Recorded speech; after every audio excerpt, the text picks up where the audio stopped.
Hey everybody, how's it going there? And this is Zach, and we're going to be trying something a little bit different. You see, I'm a huge fan of the Rainbow Six Siege game. I've been playing it for a long time. So I wanted to take a look at these patch notes and kind of react to them. I actually haven't taken a look at these yet, but I have seen the new trailers and whatnot. And after this video comes out, I should be live streaming some Rainbow Six Siege. So go ahead and tune into that if you guys are interested. But let's just go ahead and get into this. So this is Year 9 Season 1. So here we have the like attacker wind delta. I don't like how it's like a video. Oh, it's like loading. Okay, whatever. Let's take a look at this. It's kind of interesting to see that what are they doing? Wait, what? Oh, is it changing through all the different years? What the heck? No, okay, let's just stop this loading. Oh, stop looping. There we go. Should be good now. I don't... What the heck? Alright, so I'm not surprised to see Ace and Ash up here. I mean, you see a lot of Ace, and he's a really... Can we stop that? What are we doing here?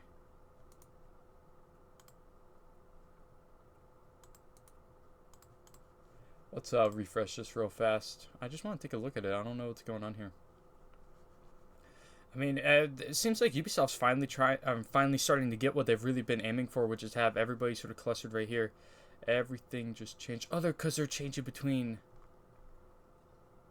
What? They change it between the different years? I don't know, but they seem to have everybody kind of starting to cluster up right here. I'm going to stop looking at these charts because I'm tired of them continuously changing. I'm not surprised to see... What is... Oh, because they're changing between console and PC. I wish they would stop that. I want it to just pause. It's kind of weird to see that Dokkaebi is being like pushed up here, like higher band rate on PC than on console. On console, she's way down here. Not surprised to see that Jackal's high on console though. I've actually been playing on console for a long time, and I'm not too horrible on console, but I am moving over to PC, and yeah, getting used to mouse and keyboard has been rough. We're just gonna skip past these. I would take a better look at these, but I mean, they keep on changing. I don't really appreciate that. So Azami, our Kiba barriers are actually gonna have some health now. They've been bulletproof up until this point, and is the test server up now? I guess we'll see. But the Kiba barriers are now gonna have 999 HP, which that's pretty insane. Keeper barriers are vulnerable to bullet damage, and the damage dealt to the barriers depends on the weapon's caliber or destruction output. Just go quickly scan through this. I'll just read it out loud. Azami has reinvented the way to defend some sites and have made others viable, or at least more comfortable for defenders. Her ability to reshape the map is something that has changed Siege forever, but in a lot of situations, her ability requires too much from attackers or creates unfair situations. They can be placed in locations that are impossible to reach with melee attacks or extremely risky to approach. Additionally, explosives are, as the only reliable way to counter them, makes her very taxing for attackers and limits their flexibility to pick operators with non-explosive utility. Repeatedly destroying placed barriers is tedious and frustrating for attackers, even more so if you have used explosives to deal with them. To try and solve those problems, we tested several options that were later discarded. So...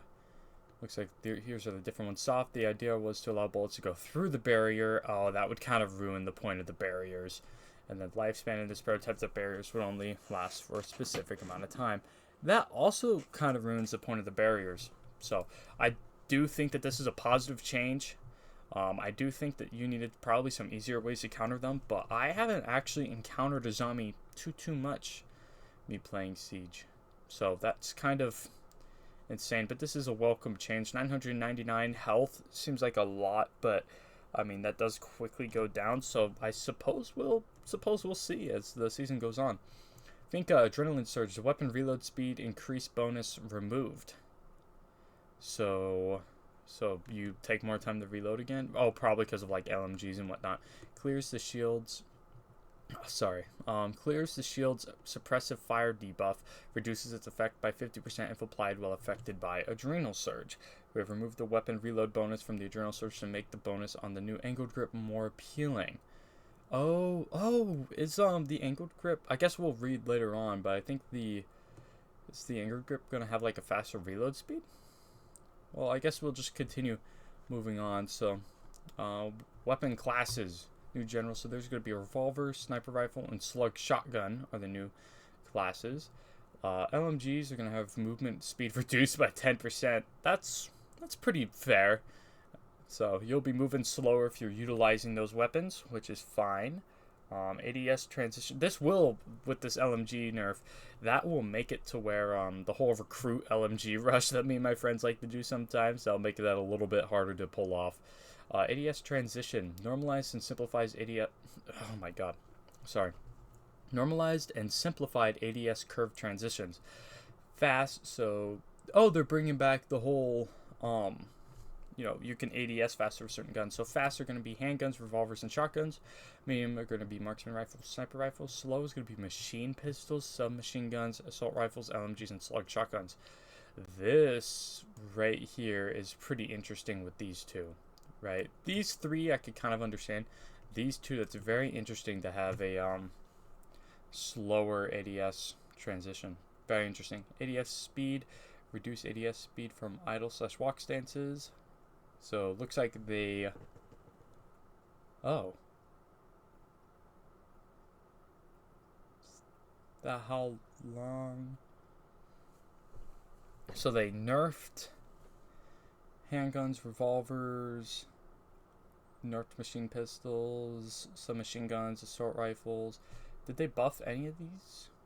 No.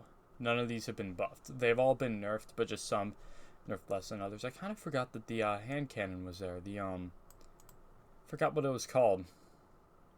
The Argus launch, not the Argus launcher. That's Sam Fisher's equipment. But you guys know what I'm talking about. Like the explosive one-shot hand cannon that we got. That thing's been useless because you only get one chance, and it's just not worth it. I'd rather bring a pistol any day of the week.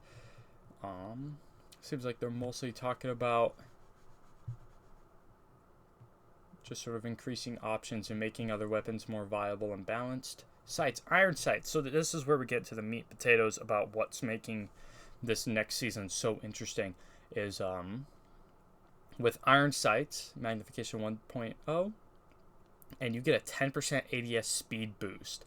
But then with also like holographic sights and whatnot, you'll be getting a 5% ADS speed bonus. That's insane, right? Like that's huge. But this right here is the change that everybody is really curious about who gets the ACOGs. If you guys weren't aware, they're removing the 1.5 times optic and they're putting it into like the 2.5 times magnification zone, and then the 2.0 times is going to be going on to the 3.5 times, which is very interesting. This is like trying to go back to the tradition of Rainbow Six Siege where it was just holos and ACOGs. So now they're just trying to simplify the scopes, and this is a welcome change. This will probably bring me back to the classic Siege. This is a fancy way of saying Siege is back. They're trying something new, trying to bring back that older audience, it looks like.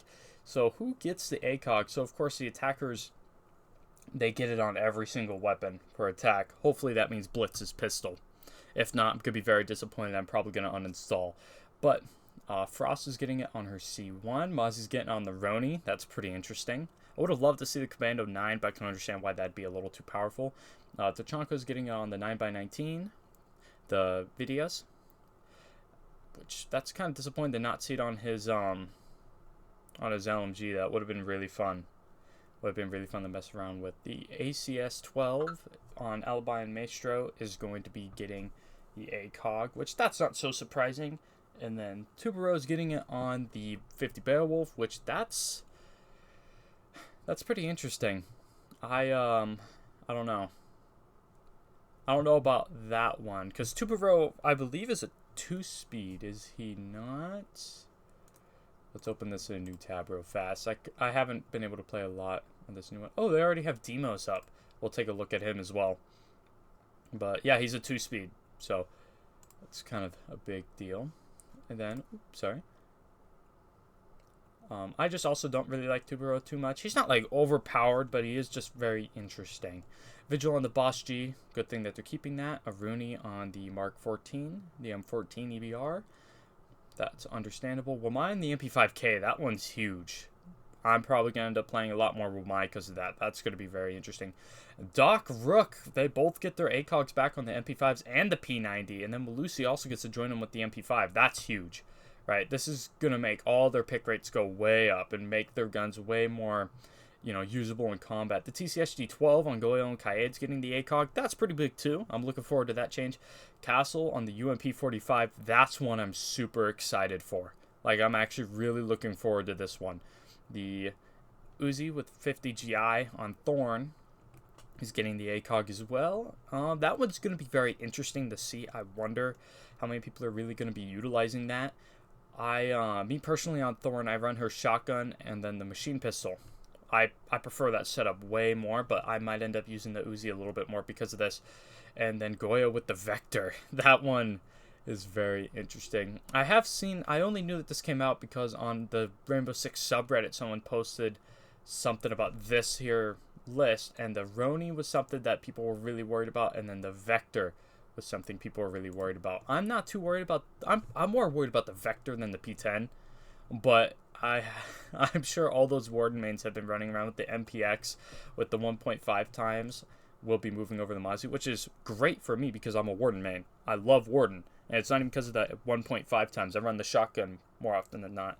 Warden's just honestly the best operator in the game, and if you guys say otherwise, you guys are wrong.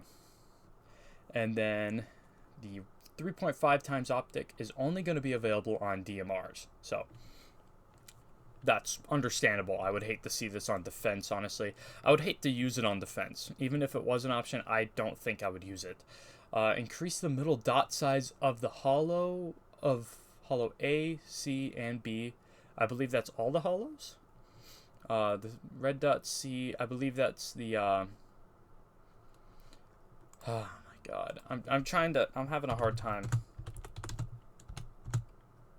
being able to actually describe this. Oh, here we go. Here's the full optic thing. So red dot C. Yep. Okay.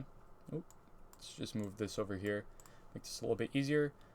And then magnified A. I have no idea what that means. Is that like the reflex? The new name for the reflex? So reflex. Oh, reduce the middle dot size of hollow B. Okay, that's interesting. I love that optic, so that's going to be very interesting. And magnified C, which I'm assuming is reflex C. Okay, makes sense. That's going to be very weird to see how big they make this one. I don't know if any of you guys remember how the reflex sight used to look like back in the day.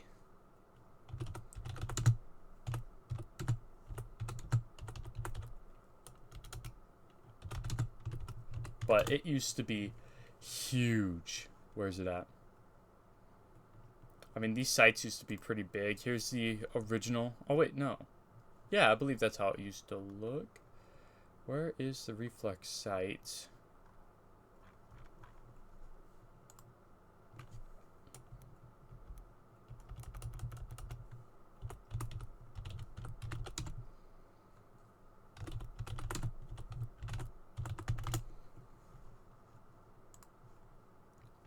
Yeah, it's not really showing up anywhere, but it used to be like the triangle on it used to be so much bigger. It was like incredibly difficult to use.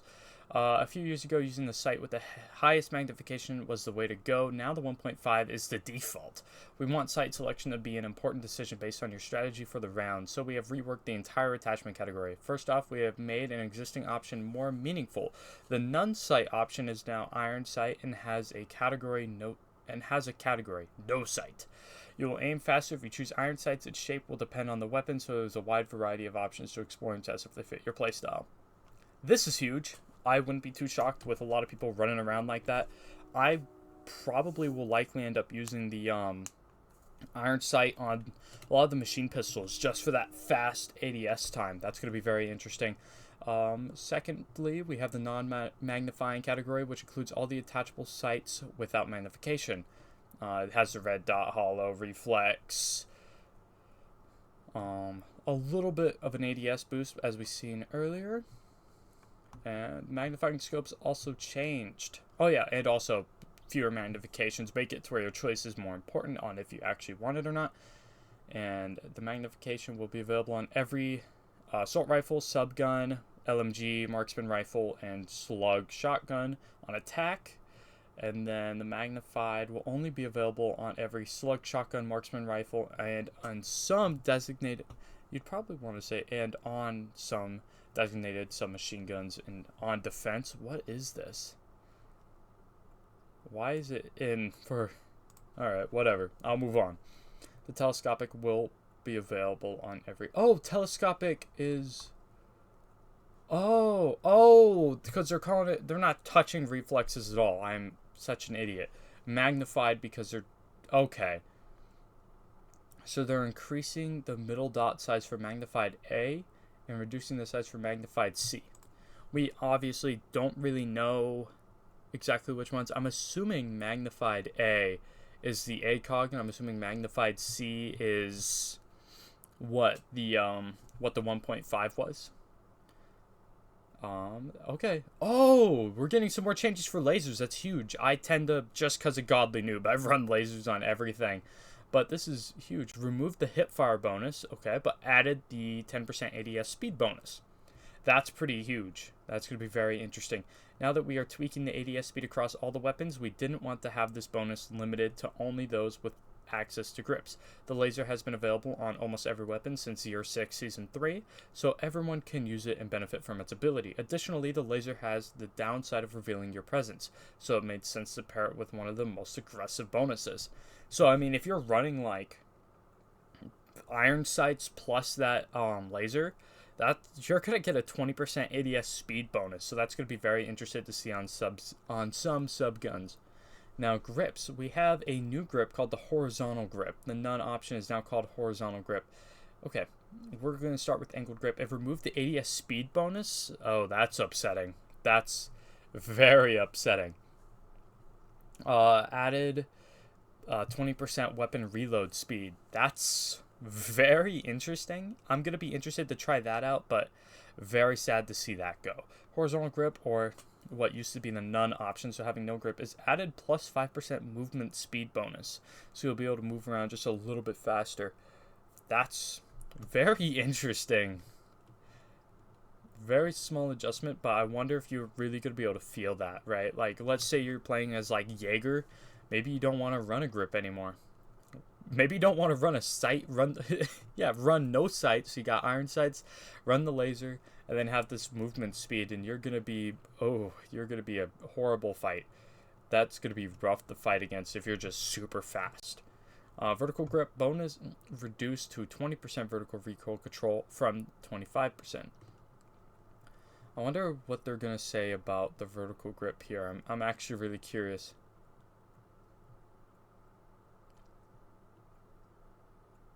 Not really saying... Oh, the MP5K doesn't have the vertical grip bonus, and the F2 doesn't have the horizontal grip bonus. Huh. Oh, because the MP5K automatically has a vertical grip and you can't change that, and the F2, they're making it to where you can't equip anything on it. So, okay.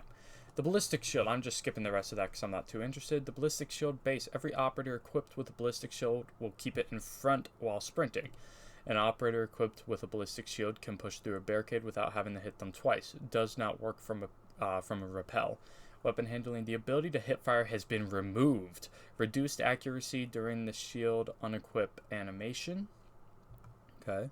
During the ADS animation with a shield, the weapon will not shoot until it is pointed forward. So you can't, like, just quick aim and, like, basically get a hip fire off with just barely moving the shield. The weapon has to be pointed entirely forward. Okay. Reduced ADS time to 0.5 seconds walking and 0.55 seconds sprinting. Okay. And the reload animation is performed behind the shield. I've seen that, and it's huge. I'm looking forward to that. And the reload will now be triggered automatically when the weapon runs out of bullets. So now you'll actually be safe when reloading. You don't have to, like, go and take cover. The new defensive melee animation. The melee now deals pushback and 65 damage. So, is that like Oryx pushback? Or is... Because I thought you just, like, injured them from 100% down but not out. That's very interesting. New gadget throw animation from behind the shield. The animation will arrive in a later update. New gadget trigger animation from behind the shield, and the ballistic shield remains equipped while escorting the hostage. That's huge. I really am curious to see how that works. Touching fire will trigger the guard break for with 40% intensity, same as electricity. Oh, okay. I get that. I get that. Okay. They mean by like if you hit like Goyo's shields or Tachanka's Shumika launcher fire grenades, then you'll like your shield will kind of go off to the side because you're in pain. Free look. Please note the free look throw animation has been disabled temporarily and will be fixed in a later update. But you can hold the free look button to check your surroundings while keeping the ballistic shield aiming forward. Can throw gadgets towards the direction you're looking. Oh, that's cool. So like if you were like Blitz and you had a grenade, you could like have your shield facing towards a doorway where people are shooting at you, and you could look over to the side where you could throw like a flashbang or a frag grenade to your right while still keeping the shield pointed forward. That's very interesting. Suppressive fire. The operator will be suppressed if the ballistic shield receives too many bullet impacts. Trigger 10 bullets. So if you get hit by 10 bullets, you'll start to feel suppressed. Maximum intensity is 40 bullets. Fall off is 7 seconds. While suppressed, the operator cannot sprint. While suppressed, the visibility is reduced according to the effect's intensity. Operators affected is Blitz, Fuse, and Monty. And then Clash only with the suppressive fire update. So all the attackers get all of this. Clash just gets this. Okay.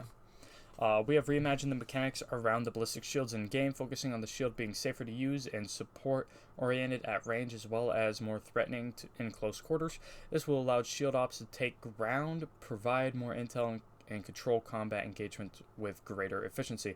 This update also helps realign our ballistic shields to follow 2 core siege design principles. 1, to be lethal with a gun, you need to be vulnerable, and 2, actions from players' direct input are not to be randomized. They are to be deliberate, consistent, and reliable. Removing the hipfire feature from the ballistic shield serves these principles. I actually do really appreciate that.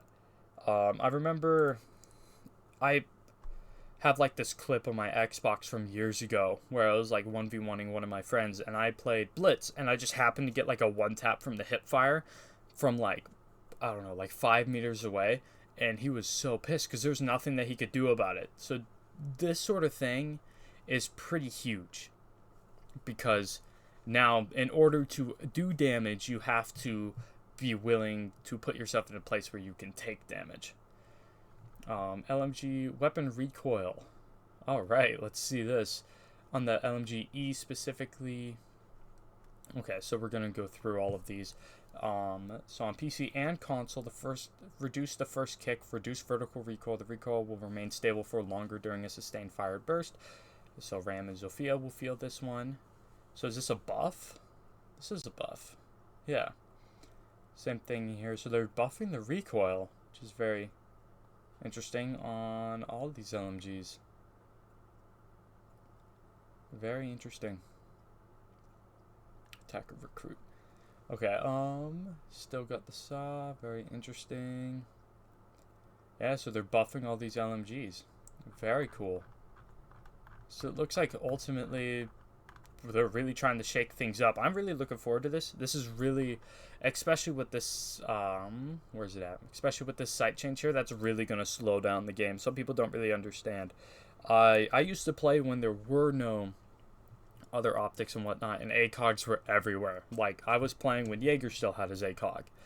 That was huge, right? I mean, the thing is, some people, they talk about how much faster the game used to be, and it's like, sure, there are some aspects of the game that used to be very much faster. ACOGs really slow down engagements, and I feel like a lot of people, especially on defense, they're going to feel that when they equip the ACOG. They're going to feel a little bit slower at first, at least until they get used to it. But let's also have a full look at Deimos, the new attacking operator, with his new 45 Vendetta. I'm really looking forward to this revolver right here. I'm really excited for this. I heard that's supposed to do like 88 damage. Oh my god, I'm so excited for that. His primary weapons, excuse me, sorry. That shotgun's really cool. The AK, I mean, that's alright. this revolver is huge. I'm not going to be, don't be too surprised if this thing receives a huge nerf in the upcoming year. And then, of course, he's got frag grenades, hard breach charge, and smoke grenades. That's pretty big. And I'm sure the rest of you guys don't really care about all this, but I do know that he is someone from the original games, which is huge. And he's also part of the ATF. So, keep your dogs hidden from this guy, for sure. So, anyways, yeah. Thanks, guys, for sticking with me to the end of the episode. And, yeah, stay tuned for my Twitch live streams. It's under the same Jetpack Zach name. And I'm likely to be live streaming some of the test server if it's... I should have read the bottom if it's up. But I'll be playing the game no matter what. So, yeah. Stay tuned for that. Let me know down in the comment section down below if you guys will enjoy some Rainbow Six content or if you want me to still pursue specifically like multi-game sort of stuff and sort of experiment with other games instead of just playing something like Rainbow Six Siege. So yeah, I'll catch you guys next time. Later.